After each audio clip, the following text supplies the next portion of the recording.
Boa tarde, galerinha do quinto ano, tudo bem?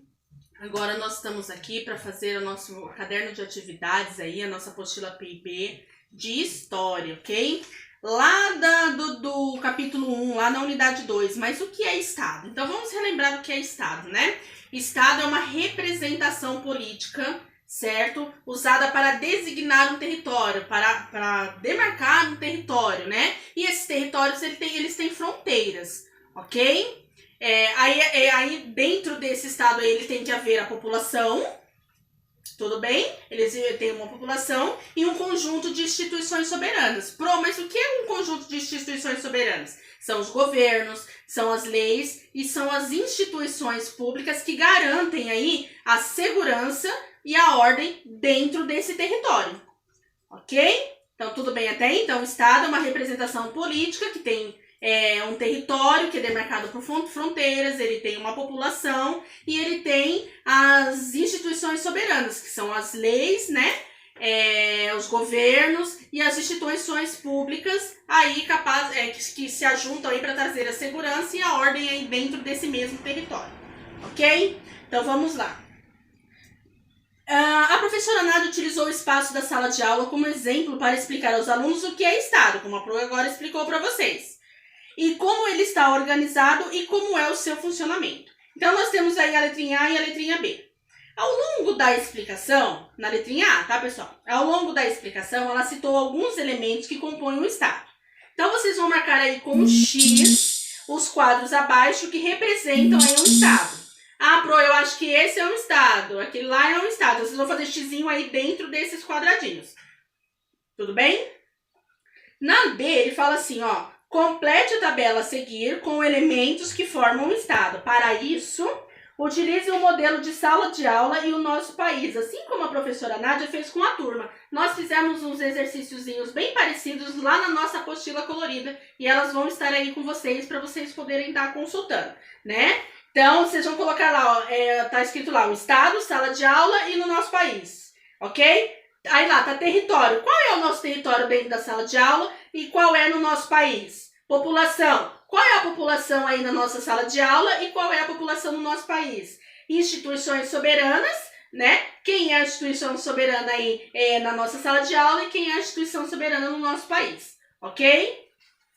Então, vamos lá para a questãozinha número 2, né? Os primeiros estados surgiram a partir das cidades organizadas pelas populações que se sedentarizaram, né, que se fixaram moradia, as quais ficaram conhecidas como as cidades-estados. Lembrando, pessoal, que as cidades-estados, elas eram independentes e autossuficientes, né? Mas como assim autossuficiente? Elas mesmo produziam e se abasteciam, né? Eles não precisavam de nada de fora, ali mesmo eles produziam e ali mesmo eles abasteciam a sua população, ok?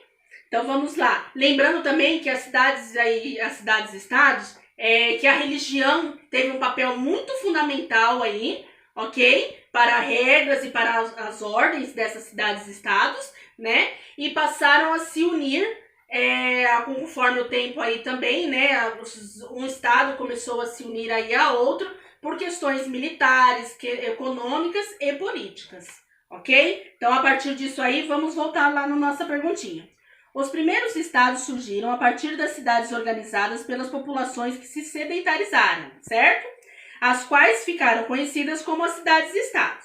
Complete aí o quadro aí em espaço em branco aí que nós temos aí no quadro, com alguns desses que estão entre parênteses. São 3 exemplos aí entre parênteses. Então, vocês vão ler esse textinho e vão colocar aí qual desses 3 cabem nesses espacinhos, ok? Desculpa, pessoal. Na número 3, ele fala assim, ó. As cidades-estados, mesmo sendo autônomas, né? Elas faziam dela mesmo, né? Não dependiam de outras, né? Possuíam algumas características semelhantes aí entre si. Por mais que elas não dependessem aí uma da outra, elas tinham características semelhantes, certo?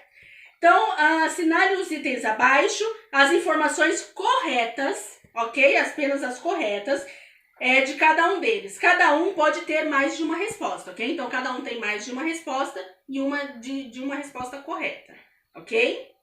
Então, vamos lá. A religião nas cidades-estados. Qual que é a religião nas cidades-estados? Né? Então, vocês vão assinalar o que tem a ver lá com a religião, né? As cidades e estados uniam-se. Por que elas se uniam, né? Então, vocês vão fazer um xizinho lá, por que elas se uniam, ok? Essa aqui tá super facinha. Na número 4, né? Diferentes tipos de governo de estado. Então, aí na número 4, nós temos aí algumas afirmações, os quadradinhos brancos aí na frente. Dentro desses quadradinhos brancos, a gente tem que colocar se ele é M para monarquia ou R para república, ok? Então, lembrando aí que monarquia há um rei, ok? O poder é passado aí de pai para filho, né? E ele pode ser escolhido aí, pessoal, por meio religioso ou político, né? Sem a participação do povo. O povo não participa, tudo bem? E lembrando aí que a república, né, há o presidencialismo ou o parlamentarismo, e essa pessoa, né, ou esses parlamentares, eles são escolhidos por meio democrático. O que é o meio democrático? É o voto, ok? Então, monarquia tem o rei é o soberano ali, ele não depende de ninguém, né? E na república tem ali também quem mande, mas aí eles são escolhidos por meio de voto, né? No monarquia, de pai para filho, ok? Então, vamos lá. Aí vocês vão colocar se é M ou se é R dentro desses quadradinhos. Tudo bem? No 5 ele fala assim, ó. Você viu que as regras que orientam e organizam uma sociedade podem ser escritas ou transmitidas oralmente, faladamente, né? De acordo com os seus costumes e tradições. Embora alguns costumes possam influenciar leis ou confundir-se com elas, tratam-se de duas coisas diferentes. Tem coisas que nós fazemos tanto que a gente acha que é uma lei e não é, né? Às vezes isso aí é uma tradição, é passado oralmente, ok? Então essas duas, às vezes, o pessoal acha que estão juntas, mas elas não estão, né? Então na letrinha A ele fala assim, ó, explique com suas palavras a importância da invenção da escrita, né? Para o estabelecimento e a transmissão de leis de um determinado povo, ok? Por que foi importante aí a escrita para os estabelecimentos, para transmitir o conhecimento ao povo? Então, vocês vão colocar aí na letrinha A. Na letrinha B, ele fala assim, ó, como os costumes e as tradições eram transmitidos antes de poderem ser escritos. Como que eles são transmitidos antes de haver a escrita? Aí vocês vão colocar aí. Na C, ele fala assim, ó, com base nos seus conhecimentos, dê um exemplo nos seus conhecimentos. Então, essa aí é uma respostinha pessoal de vocês, ok? Dê um exemplo de uma regra escrita que seja uma lei. Então, vocês vão colocar aí uma lei que vocês conhecem e que é lei de verdade, ok?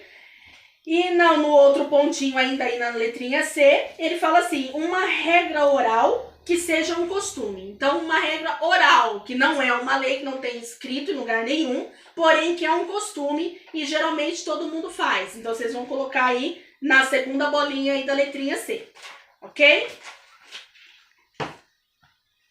A democracia é uma forma de governo antiga que foi se modificando ao longo do tempo.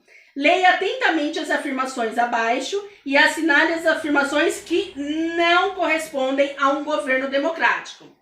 Lembrando que democracia significa poder ou governo do povo, é para o povo, ok? O povo participa também, ok? Então, vocês vão fazer um xizinho, nas que não correspondem. Aí, ao contrário, não é nas que são verdadeiras, é as que não correspondem, tá? E na número 7, Urbano compreendeu que, até chegar aos dias atuais, a democracia passou por um longo processo aí de lutas e conquistas aí, de direitos, né? Inclusive uma maior participação aí política de todos os cidadãos. Lembrando aí que antigamente mulheres não votavam, escravos não votavam, né? Então, ter todo um processo até todos adquirirem esse direito, ok?